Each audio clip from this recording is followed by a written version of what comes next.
అదరగొట్టే కారం రంగు రుచి ఆచి కారం పొడి. కంది శ్రీనివాస్ రెడ్డికి కాంగ్రెస్ పార్టీ షాక్ ఇచ్చింది. నేనే రాజు నేనే మంత్రి అనుకుంటున్న సమయంలో హస్తం పార్టీ మాజీ నేతలకు తిరిగి ప్రవేశం కల్పిస్తూ నిర్ణయం తీసుకుంది. ఒకవైపు డీసీసీ పదవుల పందేరం కొనసాగుతున్న తరుణంలో బహిష్కృత నేతలను మళ్లీ పార్టీలోకి ఆహ్వానించడంతో పదవిపై ఆశలు పెట్టుకున్న నేతల ఆశలు గల్లంతైనట్లేనా అనే చర్చ ఊపందుకుంది. పార్టీకి పాత నేతల అవసరముందా లేక ఆ నేతలకే పార్టీ కావాల్సి వచ్చిందా అనేది పక్కన పెడితే ఉన్న నేతల్లో మాత్రం ఉలిక్కిపాటు మొదలైందట. అసలు అధిష్టానం నిర్ణయం ఆదిలాబాద్ జిల్లా కాంగ్రెస్లో ఎలాంటి టర్న్ తీసుకోబోతోంది? రాష్ట్రంలో అధికారంలోకి వచ్చిన కాంగ్రెస్ పార్టీ ఆదిలాబాద్ జిల్లాలో మాత్రం ఆగమాగమవుతుంది. జిల్లా పార్టీకి అధ్యక్షుడు లేకపోవడం, ఉన్న నేతలు పార్టీని పట్టించుకోకపోవడం, ఎన్నో ఏళ్లుగా పార్టీ కోసం పనిచేసిన వారు బహిష్కరణకు గురవడం ఆ పార్టీలో గందరగోళానికి కారణమవుతుంది. గండ్రాత్ సుజాత, సాజిద్ ఖాన్, సంజీవరెడ్డిలను పార్టీ నుంచి సస్పెండ్ చేస్తూ అప్పుడు నిర్ణయం తీసుకున్నారు. దీంతో కాంగ్రెస్ లో ఇతర పార్టీల నుంచి వచ్చిన వారి పెత్తనం పెరిగిపోయిందట. ఆ క్రమంలో పార్టీలో కాంగ్రెస్ నేతలు, ఎన్నికలు, ఆ తర్వాత వచ్చిన నేతల మధ్య గ్యాప్ పెరుగుతూ వస్తుందట.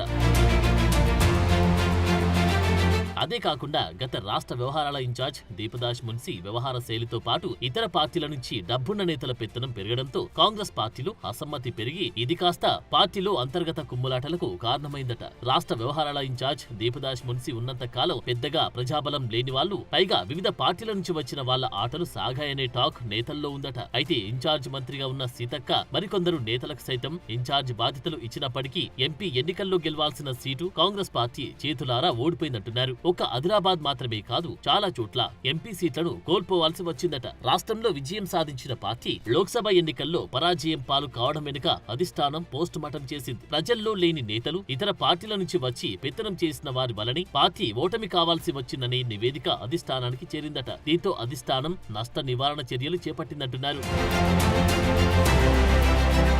ఆదిలాబాద్ లో అసెంబ్లీ ఎన్నికల్లో గండ్రత్ సుజాత, సంజీవరెడ్డి, సాజిద్ ఖాన్ తదితరులు టికెట్ ఆశించారు. వీళ్ల ముగ్గురిని కాదని బీజేపీ నుంచి వచ్చిన కంది శ్రీనివాస్ రెడ్డికి టికెట్ కేటాయించడంతో 10 ఏళ్లు పార్టీకి అండగా ఉన్న కష్టకాలంలో పనిచేసిన తమకు అన్యాయం చేశారంటూ కోపోద్రిక్తులైన సదరు నేతలు అధిష్టానంపై తీవ్ర వ్యాఖ్యలు చేశారు. దీంతో అంతర్గత పోరు ముదురుతూ వచ్చింది. అసెంబ్లీ ఎన్నికల సమయంలోనే కంది శ్రీనివాస్ రెడ్డి స్వయంగా గండ్రత్ సుజాతను ముక్కు చెవులు కోస్తానని వ్యాఖ్యానించడంతో పాటు మిగతా నేతలను దూరం పెట్టడంతో వివాదం మరింతగా రాజుకుంది.